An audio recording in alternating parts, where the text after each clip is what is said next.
उपाध्यक्षा मंगला चौरे, त्यानंतर आमच्या भालेरावताई, उपस्थित असलेले सर्व बांधव, आज ही पत्रकार परिषद वाघमारे साहेबांच्या अध्यक्षतेखाली होत आहे.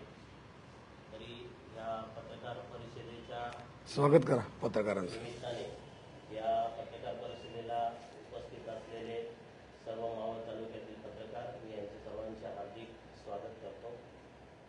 पुढील विषय आणि पुढील पत्रकार परिषद साहेबांनी चालू करावी अशी विनंती करू.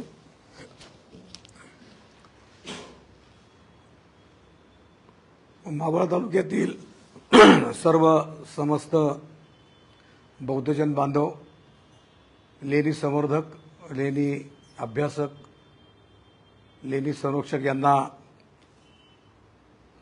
विनम्र आवाहन करण्यात येत आहे की 5 जानेवारी 2025ला राधाकृष्ण मंगल कार्यालय, मुंबई पुणे महामार्ग, शिलाटणे येथे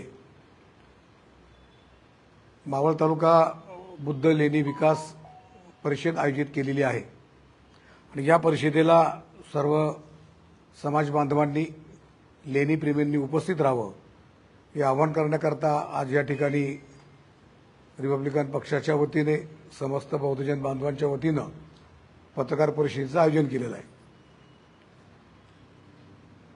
जगप्रसिद्ध कार्ला लेणी येथे महाराष्ट्र शासनाच्या वतीनं 50 कोटी रुपये खर्च करून विकास कामं हाती घेतलेली आहेत आणि हे विकास काम करत असताना आंतरराष्ट्रीय दर्जाच्या कार्ला बुद्ध लेणीकडे दुर्लक्ष होऊ नये, उपेक्षित होऊ नये या दृष्टिकोनातून गेले 4-5 वर्षापासून आम्ही या बुद्ध लेण्यांचा विकास करण्याच्या दृष्टिकोनातून पाठपुरावा करत आहोत.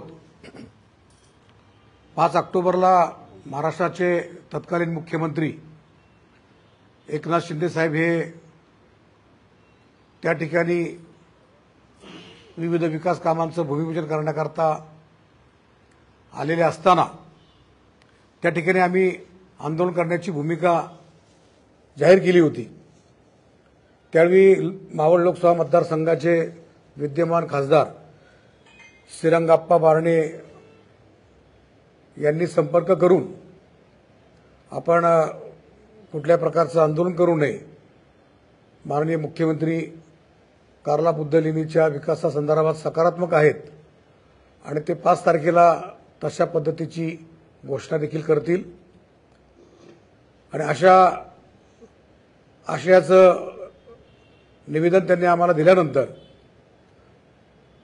आम्ही मुख्यमंत्र्यांसमोर जी निदर्शनं करणार होतो ती रद्द केली आणि माननीय मुख्यमंत्र्यांना निवेदन दिलं आणि त्याच कार्यक्रमामध्ये माननीय मुख्यमंत्र्यांनी 5 कोटी रुपयाचा निधी त्या ठिकाणी जाहीर केलेला आहे. त्याच दिवशी मावळ तालुक्यामध्ये पुणे जिल्ह्याचे पालकमंत्री आणि उपमुख्यमंत्री अजितदादा पवार हे आलेले असताना रिपब्लिकन पक्षाच्या वतीनं त्यांना शिष्टमंडळाद्वारे निवेदन दिलं आणि त्यांनी देखील या बुद्ध लेणीचा विकास करण्याच्या दृष्टिकोनातून सकारात्मक निर्णय घेऊ आणि किमान 10 कोटी रुपयाचा निधी देण्याचा निश्चितपणे विचार करू अशा प्रकारचं आश्वासन दिलं. आणि त्यानंतर विधानसभेच्या निवडणुका आल्या आणि या विधानसभेच्या निवडणुकांमध्ये मावळ तालुक्याचे विद्यमान आमदार सुनील शिर्के यांच्याशी निवडणुकीसंदर्भात मध्ये पाठिंबा जाहीर करण्याच्या बैठकीमध्ये मावळ तालुक्यातील कार्ला असेल, भाजे असेल, बेडसे असेल, पाटण असेल, एलगोल असेल यावर अशा असंख्य ज्या बुद्ध लेण्या आहेत त्यांचा विकास करावा, त्याच पद्धतीनं लोणार शहरातील दीक्षाभूमी येथील बाबासाहेब आंबेडकरांचं जे स्मारकाचं काम चालू आहे ते काम कुठल्याही प्रकारचे अडथळे येऊ न देता ते पूर्णत्वास द्यावे, ही देखील मागणी आम्ही त्यावेळेस केलेली होती. देवरोड येथील ऐतिहासिक धम्मभूमी ही ज्या विहाराची बुद्धविहार त्या ठिकाणी आहे त्याचा विकास करावा. बाबासाहेब आंबेडकरांच्या पूर्ण अर्धाकृती पुतळ्याचं सुशोभीकरण करावे. अशा अनेक मागण्या आम्ही घेऊन सुनील शेळके यांना विधानसभेच्या निवडणुकीत पाठिंबा दिला आणि त्या पाठिंब्याचा परिणाम प्रचंड प्रमाणामध्ये होऊन मावळ तालुक्यातील सर्व आंबेडकरी विचारधारेच्या मतदारांनी, केंद्रीय सामाजिक न्याय मंत्री आदरणीय रामदासजी आठवलेसाहेबांच्या नेतृत्वावर विश्वास ठेवणाऱ्या मतदारांनी आमदार सुनील शेळके यांना भोरघोस मताने विजयी केलं. आणि आता या विजयानंतर समस्त बौद्धजन समाजाचा सर्वांगीण विकास करण्याच्या दृष्टिकोनातून पहिलं पाऊल आम्ही 5 जानेवारीला टाकलेलं आहे. आणि या बुद्ध लेण्यांच्या विकासाकरता समाजातील आणि भारतीय जे नागरिक आहेत त्यांच्याकडनं विविध सूचना मागून कार्ला, भाजे आणि बेडसे या लेण्यांचा विकास कसा करावा एक आराखडा करण्याच्या दृष्टिकोनातून आम्ही कार्ला लेणीच्या प्राधान्याने विचार करत आहोत.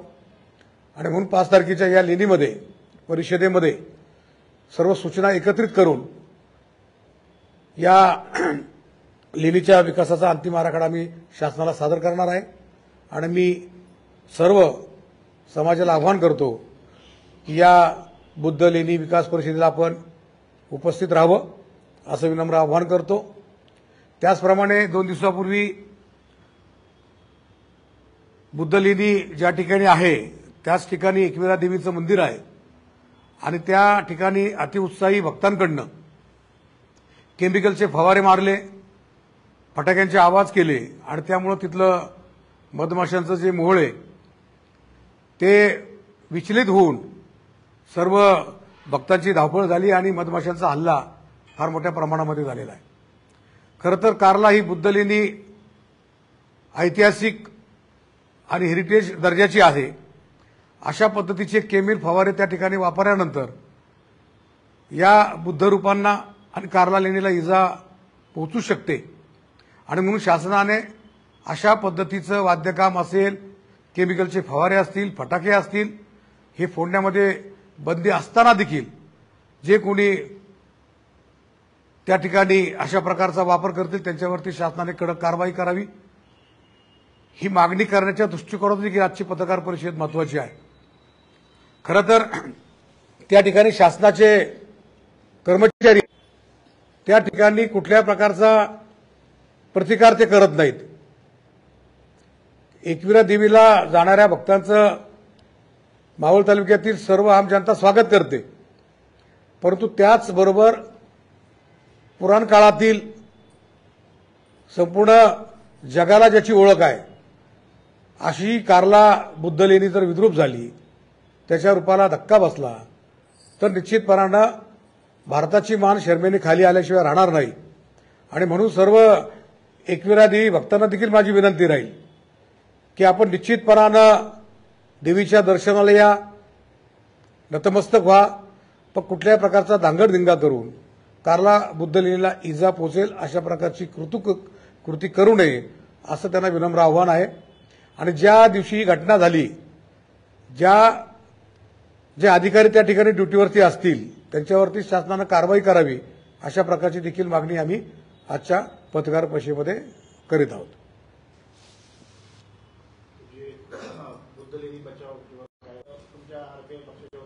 नाही, रिपब्लिकन पक्षाचा त्याच्यामध्ये मुख्य सहभाग आहे, परंतु हे काम कोणा एका राजकीय पक्षाचं नाही, एका व्यक्तीचं नाही. हे सामूहिकरित्या सामूहिक प्रयत्न आपण सर्वांनी केले तर निश्चितपणानं सगळ्यांना बरोबर घेऊन जाण्याचा आमचा उद्देश आहे. आणि म्हणून 5 जानेवारीची जी बुद्ध लेणी विकास परिषद आहे ही कोणत्याही राजकीय पक्षाच्या नेतृत्वाखाली नाही आहे, परंतु कोणता एखादा राजकीय पक्ष पुढाकार घेतोय म्हणून कोणी यायचं नाही, भूमिका चुकीची राहील. इतर राजकीय पक्षांनी जरी पुढाकार घेतला तरी निश्चितपणाने रिपब्लिकन पक्ष त्यांच्या नेतृत्वाखाली काम करेल. आमचा उद्देश हाच आहे की आपल्या मावळ तालुक्यामध्ये इतक्या ऐतिहासिक ठेवा आहे आणि त्याचं जतन संवर्धन आपण करू शकलो नाही, तर केवळ राजकीय पक्षाच्या पाट्या लावून किंवा राजकीय पक्षाचे झेंडे घेऊन आपण काय साध्य करणार आहोत. आणि म्हणून या बुद्धलेणी परिषदेमध्ये फक्त बौद्ध धर्माचा पंचशील झेंडा असेल आणि याच हेतूनं ही सर्व धर्मीय सर्व पक्षीय बुद्धलेणी विकास परिषद आहे आणि म्हणून आम्ही आव्हान सर्वांनाच करतोय. लोकप्रतिनिधींकडून नेमकी अपेक्षा काय? नाही तर लोकप्रतिनिधी ज्या पद्धतीनं भंडारा डोंगराचा विकास करतायत, सुदुंबरे इथं जे जगनाडे महाराज आहेत त्यांना तीर्थक्षेत्र क वर्गाचा दर्जा दिलेला आहे. म्हणजे सगळ्या समाजाला तीर्थक्षेत्राचा दर्जा मिळत असेल आणि त्याचा विकास होत असेल तर मग बौद्ध धर्मियांनी मागणी का करू नये, आव्हान का करू नये आणि त्यांनी अपेक्षा का धरू नये. आणि म्हणून लोकप्रतिनिधींनी विकास करताना जात धर्म पंथ याचा विचार न करता भारतीय नागरिक आणि भारतातला ऐतिहासिक ठेवा जतन करण्याकरता बुद्धलेण्यांचा विकास करावा हीच आमची विद्यमान आमदार सुनील शेळके, विद्यमान खासदार श्रीरंगप्पा बारणे यांच्याकडे आहे. महाराष्ट्राचे मुख्यमंत्री देवेंद्र फडणवीस यांना देखील आमचं नम्र निवेदन आहे की आपण हा एकविरा देवीचा विकास करताना कार्ला लेणी दुर्लक्षित होणार नाही याची दखल घ्यावी. आणि जर तसं झालं तर लोकांमध्ये विषमतेची भावना निर्माण होईल आणि सरकार हे केवळ एकाच धर्माचा विचार करतं असा जो चुकीचा संदेश जाईल तो जाऊ नये म्हणून त्या ठिकाणी एकविरा देवीच्या मंदिराबरोबर कार्ला बुद्धलेणीचा विकास करणं अत्यंत महत्त्वाचं आहे आणि ती आमची आग्रही मागणी आहे.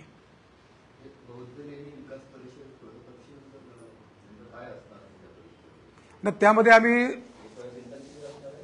हो त्याच्यामध्ये आता आपण कार्ला बुद्धलेणीचा नाही तो आता होईल 5 तारखेला. हा म्हणजे 5 तारखेला आमची जी मागणी आहे ना आम्ही लोकांकडनं काही सूचना मागवतो तर साधारणतः आम्ही त्याच्यामध्ये एक 50 फुटाची बुद्ध मूर्तीची स्थापनेची मागणी करतोय. पायथ्यापासून लेणीपर्यंत ज्या सम्राट अशोकानं या बुद्ध लेण्यांची निर्माण केलेलं आहे त्यांच्या स्मृतिप्रित्यर्थ अशोक स्तंभाची उभारणी करावी, सम्राट अशोकाच्या मूर्तीची प्रतिष्ठापना करावी, सुसज्ज भिक्खू निवास असावं, त्या ठिकाणी ग्रंथालय असलं पाहिजे आणि देशभरातल्या ज्या बुद्ध लेण्या आहेत त्याची प्रतिकृती असणारं एक संग्रहालय उभं करावं अशा प्रकारची मागणी आहे. ज्या मूलभूत गरजा आहेत कार्ला लेणीला बऱ्यापैकी मूलभूत सुविधा उपलब्ध आहेत परंतु बेडसे आणि भाजी लेणीला कुठल्या प्रकारच्या मूलभूत सुविधा नाहीत. मग ती पिण्याच्या पाण्याची असेल, शौचालयाची असेल, या सगळ्या सुविधा त्या ठिकाणी उपलब्ध होणं अत्यंत महत्त्वाचं आहे. कारण महिलांची संख्या त्या ठिकाणी अधिक आहे, पुरुषांची अधिक आहेत, लहान मुलं देखील आहेत आणि अशावेळी त्यांच्या ज्या नैसर्गिक गरजा आहेत त्या ठिकाणी कुठल्या प्रकारची सुविधा नाही. हा अशा प्रकारचा आराखडा करण्याकरता आम्ही समाजातील जे आर्किटेक्चर आहेत, इंजिनियर्स आहेत यांच्याकडनं काही सूचना मागवतोय आणि मग त्याचा एक आराखडा तयार केला की तो आम्ही शासनाला आणि विद्यमान आमदार सुनील शेळके साहेब असतील, विद्यमान आमदार श्रीरंग बारणे असतील आणि केंद्रीय मंत्री रामदासजी आठवले साहेब यांना देखील निवेदन देऊन आम्ही केंद्र शासन आणि महाराष्ट्र राष्ट्राच्या वतीनं हा विकासाचा मार्ग आम्ही स्वीकारलेला आहे. 5 ऑक्टोबरला जो आराखडा जाहीर केला होता 50 कोटी रुपये त्यावेळेस मंजूर झाले होते. त्या आराखड्याप्रमाणे शासनाने दिलेल्या आराखड्याने आणि तुम्ही जो आता आराखडा देणार आहात यात कुठल्या प्रकारचा फरक आहे? नाही खूप फरक आहे ना. बौद्धकालीन इतिहास जपला पाहिजे याच्यापैकी काय? मग त्याकरताच आम्ही मागणी करतोय ना. आता त्या ठिकाणी कसं आहे की रोपवे आहे, पायऱ्यांची डागडुजी आहे, त्या ठिकाणं त्या लेणी परिसरात मंदिर परिसरात जे पटांगण आहे तिकडं पेविंग ब्लॉकची सोय करणं आता या ह्याच्यात घेतलेलं आहे. सुसज्ज पार्किंग आहे. बाकी सगळ्या सुविधा आहेत. फक्त बुद्धलेणीचा विकासच त्याच्यापासून दूर राहिलेला आहे. आणि हे जेव्हा आमच्या लक्षात आलं तेव्हा आम्ही त्याच्यावरती आवाज उठवणं आमचं नैतिक कर्तव्य आहे. म्हणून ते आम्ही त्याकरता या सगळ्या परिषदा घेणं, मेळावा घेणं, जागृती करणं हे काम करत आहे.